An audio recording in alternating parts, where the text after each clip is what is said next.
Hello everybody, welcome back to my channel. So in this video I'm going to be going through how I draw hair using graphite pencils. And so the materials that I'm using for this is 4 different types of graphite pencils. So I'm using the 4H pencil, the B grade, 3B and 6B graphite pencils. I'm also going to use the Faber-Castell black polychromos pencil, 3 blending stumps, a kneaded eraser and just a regular eraser as well.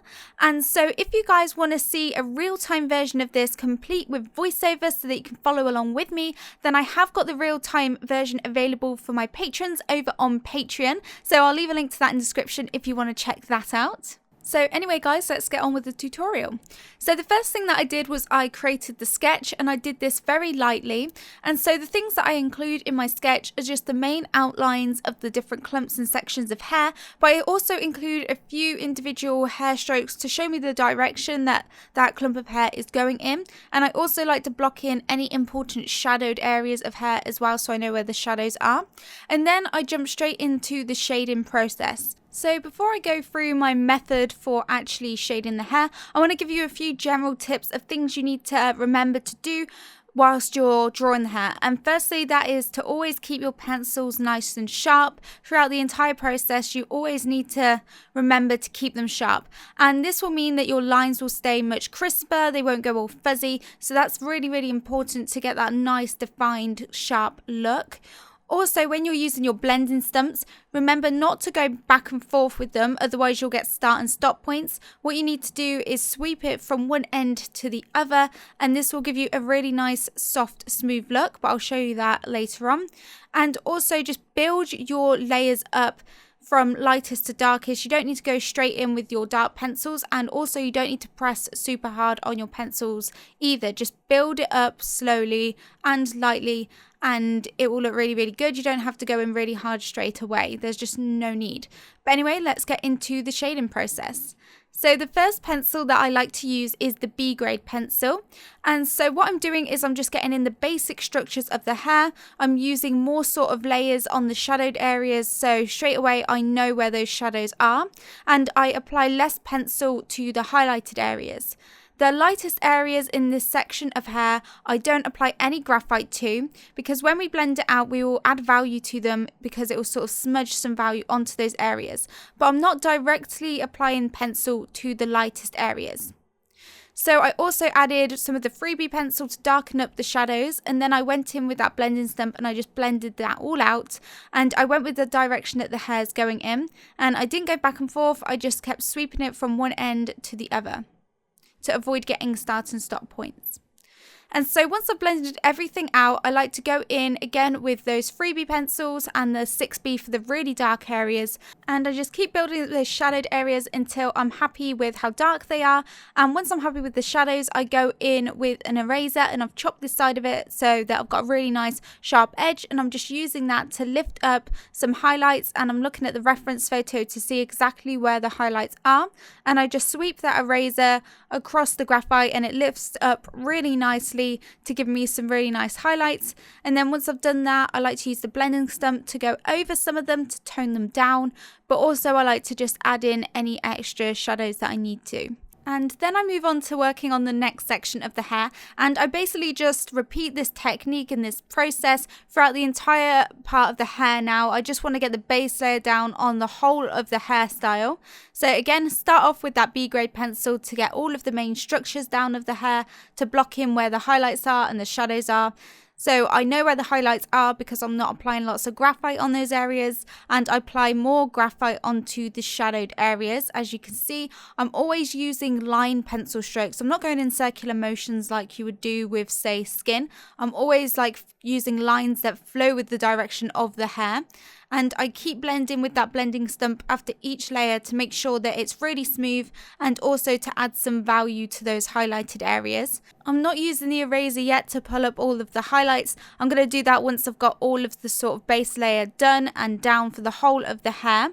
And one thing that's really important if you're wanting to go for realism is to make sure that you do use a reference photo. They are so useful to use so that you can see how the hair flows, how it moves, and also just to look for all of the shadows and highlights.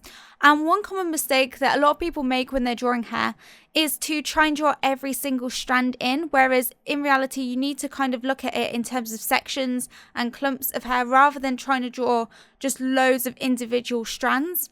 And I always like to approach it section at a time, so especially with this hairstyle it was very easy to spot the sections because when it's sort of plaited it goes up in sections into the middle where that plait is. So I just kind of took it section at a time and I did this exact same process on each section.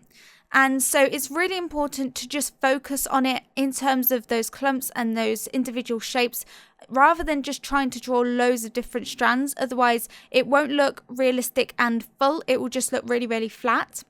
So again, with this section, go in first with the B grade pencil, just blocking the direction that the hair is going in, using really light layers and using light pencil strokes that are flowing from the root of the hair to the other end. As you can see, towards the middle, I haven't applied much graphite because, like I said, the middle tends to be the more highlighted area. And so it can look a bit sort of flat at the moment until you blend it out and you smooth everything out. It can look very wiry because you've just got lots of individual pencil strokes going on. But you can see once I blend it out using that blending stump, it just smooths everything out and all of those individual pencil strokes just kind of soften out and you can't really see all of the pencil strokes. So then again, you can use the 3B pencil and the 6B pencil to hype up the shadows, but make sure that you still use those pencils in strokes that go with the direction of the hair.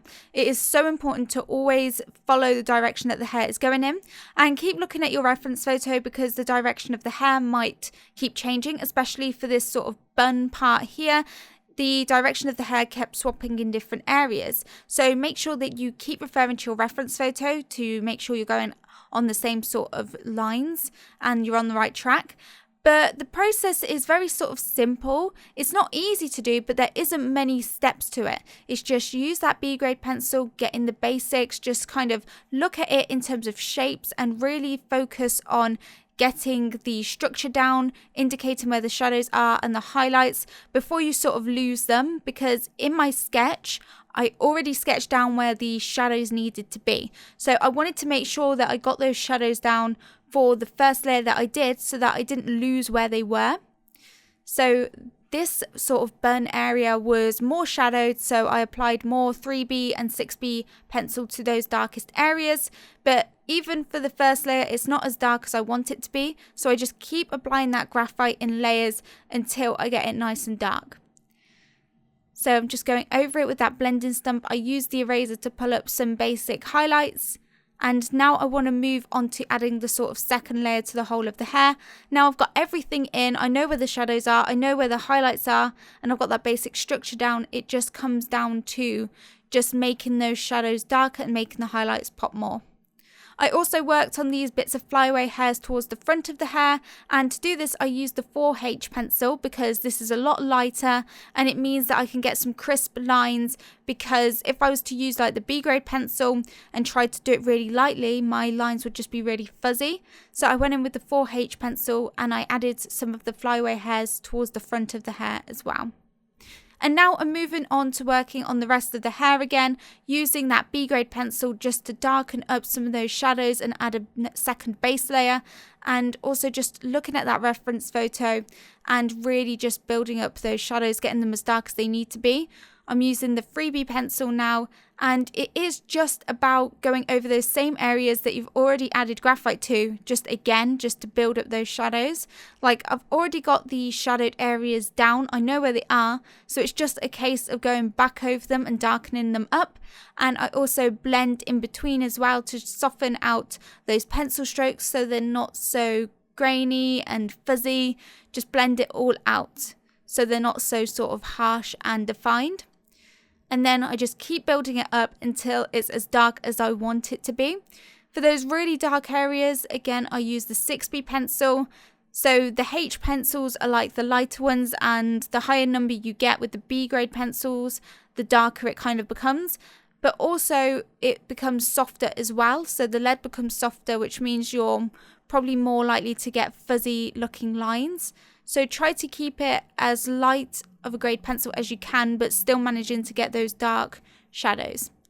So if I can get the shadows that I need to with the 3B pencil, then I will use that with more pressure rather than using the 6B pencil, because I know my lines with the 3B pencil would be a lot crisper than the lines with the 6B pencil, because the 3B pencil is a lot sort of harder than the 6B pencil, if that makes sense. So again, just continuing to go through with this 3B pencil, just looking at the reference photo, and I look at my reference photo next to my image to really pick out where I need to go darker.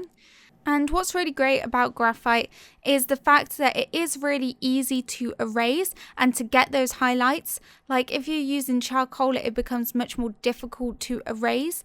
And so that's one thing that I love about using graphite, is the fact that it is so easy to erase to get these highlights and nice clean strands of flyaway highlighted hairs on top. So I keep building up those shadows. Make sure that you blend in between to get rid of that grainy look and to just smooth it out everywhere. It will darken up your highlights a bit, but it's still relatively lighter than your shadowed areas, so you won't lose those highlights. And just keep making sure that you sharpen your pencils, keep them nice and sharp, especially the 3B pencil and the 6B pencil. They will go a lot more blunt a lot quicker than the B pencil. So just keep checking, keep sharpening the pencil. If you notice that your lines are getting fuzzy, just sharpen it again. I'd sharpen mine quite a bit, and it really does make a difference to your line quality. And look, you'll see that I'm using the lines in the direction that the hair is flowing in. Keep blending it out, and you can see after each layer it's just getting darker and darker, and we're almost there to the darkness level that we need to be at.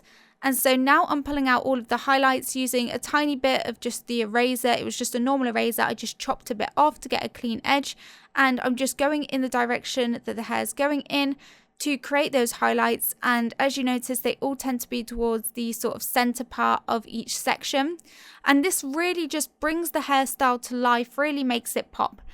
And one thing that a lot of people don't realize about realism is that it's not necessarily about including loads of detail. It's about getting your contrast right. So for example, if you had loads of detail in your hair, but you didn't have the shadows dark enough and the highlights bright enough, then it wouldn't look realistic. You need to make sure that you're getting those shadows really dark as they need to be, and those highlights really bright, and that will give you a realistic look. And then you can add detail over the top. But you need to have these foundation sort of skills in place to identify these shadows and highlights before you just go and apply lots of detail. Your values need to be correct. So now I want to go in and add some flyway hairs. So adding the detail, breaking up the sort of sections and clumps so they're not so uniformed. And to do this, I use the 4H pencil, and I just use that just to add a few flyway hairs around the outside areas of the hairstyle, just to break it up, make it look a little bit more messy. But you can look at your reference photo to see exactly where the flyway hairs are. And now I'm going to use the eraser, and I made sure that it's a really fine edge, and I'm just using that to create some flyway hairs on top of the hairstyle itself to also break up those uniform shapes. But I didn't have my Tombow Mono eraser with me, which I'd usually use for this to get those super fine sort of highlights. So this didn't come out quite as I wanted it to. I wanted to get some really fine highlights, so I didn't include as many as I would have if I had my other eraser. But I really recommend getting that eraser, by the way. It's so good. It's the Tombow Mono eraser. I'll leave a link in the description, because that gets unbelievable, really fine highlights. It's just amazing. But I added a couple, and now I'm going in with that black Faber-Castell Polychromos. And this is the first time that I actually tried it. I didn't know you could use it over graphite. And oh my god, I was so impressed with the results you can get. So I just used that on the darkest areas where the 6B pencil didn't quite get it dark enough. But anyway guys, that is it for this tutorial. I really hope you enjoyed it. Let me know if you learned anything new. Also remember, the real time is available on my Patreon, as well as lots of other tutorial series for getting realistic looks, whether that's animals or portraits. So I've got a link to my Patreon right here. But anyway, I will see you in the next one. Bye everybody.